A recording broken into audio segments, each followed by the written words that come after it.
Hey everyone, how are you doing? Hey, I wanted to take a couple minutes and talk to you a little bit about different massage strokes and what they're used for and how to do them.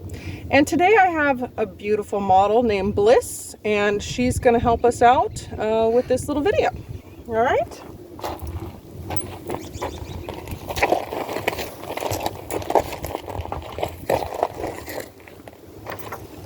Okay, so the first massage stroke that you can use when you're starting off a massage is going to be Effleurage, okay? And Effleurage is a long, soft stroke with your entire hand wide open. And this is kind of an opening and closing stroke. So what you're going to do when you're starting a massage is just kind of work your way over the entire body and get an idea of where the horse seems tight, okay? So you're gathering information when you're using Effleurage. So your hands are gonna tell you where the horse needs work. So on her, I'm definitely feeling more tension in the neck here. This trapezoid and rhomboid are tight up here. We got a little bit of splenius tension. Brachio seems pretty good. A little bit on the scapula, so we can work the infraspinatus and the supraspinatus. Deltoid feels good. The serrate feels good. So you're just going to gather information as you go around the horse with the Effleurage stroke. It's also very calming and soothing, so they like that. And you can use it for that purpose also. It's kind of nice to do when you're introducing yourself to a horse, so new clients, I'll start with Effleurage. All right, the next one we have is compression, and that's a rhythmic pumping action with the palm or heel of the hand. I call it kneading the dough, all right, if that helps. And that relaxes and spreads compressed tight muscles, and it can alleviate some spasms, okay? So like I said, I call it kneading the dough, and you can do this on the neck muscles, and I like to press in and pull up, okay? So you can kind of get out there, work those muscles. There we go. I use this a lot on the glutes, okay, all the time. So get down and pull up on those glutes. Get in there as best you can. And that's just going to break up some of that bigger muscle tissue. You can try to get below the top layer of muscles and go for that one. All right, next we have percussion, and that's just like playing the drums. So there's a lot of different ways you can play the drums. This is really good to break up the bigger muscles, like all the glutes, some of the hamstrings. You can definitely use it on the neck. So this is just rhythmic pounding in succession, okay? You can use your fist either side. You can do more of a slapping action. When you slap it, it can do an anesthetic effect. Okay, so a lot of times tight pectorals on horses, they don't want you to touch them. They're girthy. They don't like that. You can go in there. It sounds like the last thing you'd want to do, but go into those pectorals and slap them before you put the girth on.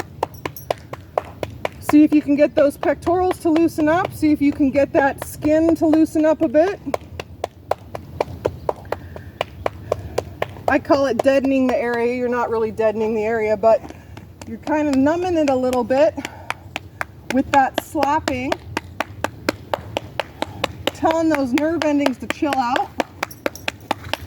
Okay, a lot of different ways you can do that. I always do this on the glutes because you're going to break up the bigger muscle areas. It goes down deeper, so think down as you're doing it.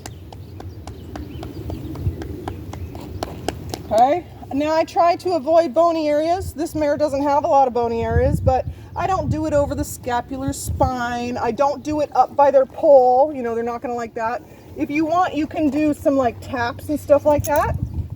If you want to go up by their pole or face, obviously don't do it on their face.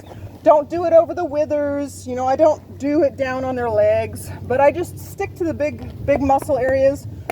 I love to slap the ribs to loosen those ribs up. You'd be surprised how many horses blow out because their ribs were tight after doing this. So slap the ribs. A lot of people are a little intimidated to do percussion and pounding because they think that their horse is going to overreact. They don't. As a matter of fact, they love it. So give it a try. You won't be disappointed. And if they don't like it, all they do is step away or switch their tail. So everybody can kind of look for that if you don't think they're going to like it. But they are going to like it, so give it a try. And then that also kind of leads you into other things that you can do. So once you break some of those bigger muscles up, you can go in and do some other work and not destroy your hands and your arms. Okay, so that's percussion. Definitely use that one. Deep pressure or direct pressure. Now this is used to alleviate spasms, knots, or adhesions. Okay, trigger points, stress points. If you can find any of those on your horse, you know, a lot of times they're down the scapula here. They can be down the tricep. This is a really common area for spasms and little knots. Okay, so if you find one, this little mare doesn't have one, but if you find one, you're gonna press and hold for 15 to 25 seconds. They teach like 30 to 45 seconds, but I've found it doesn't ever take that long.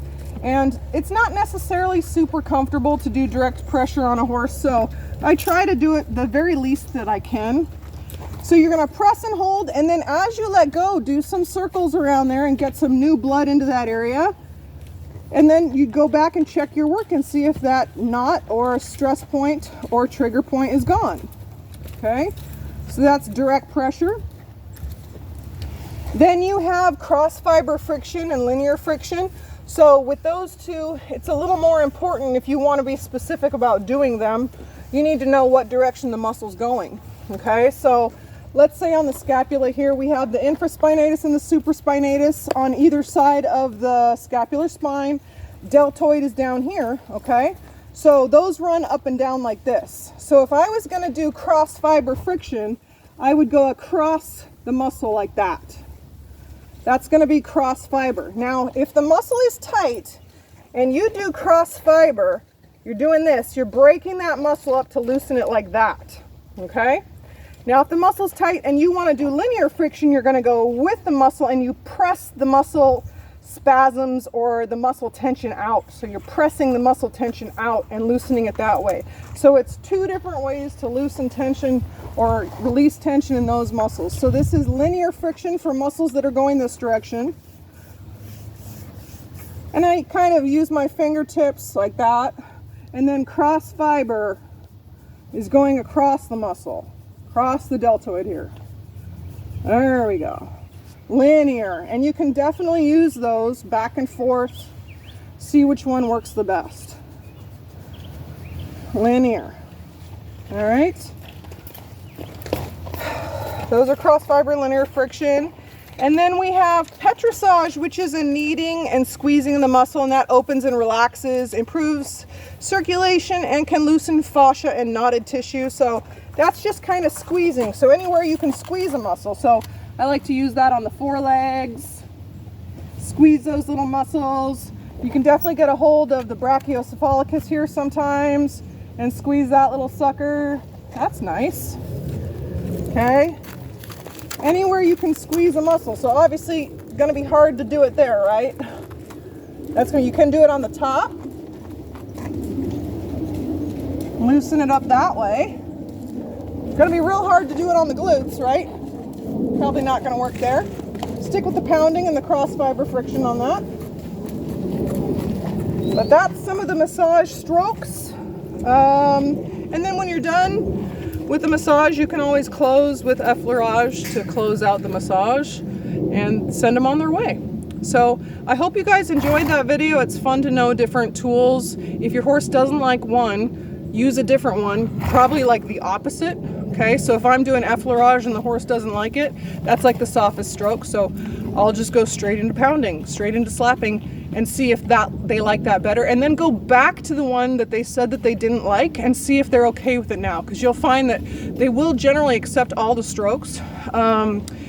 after you've kind of taken some of the out of it for them. Okay, so give it a try.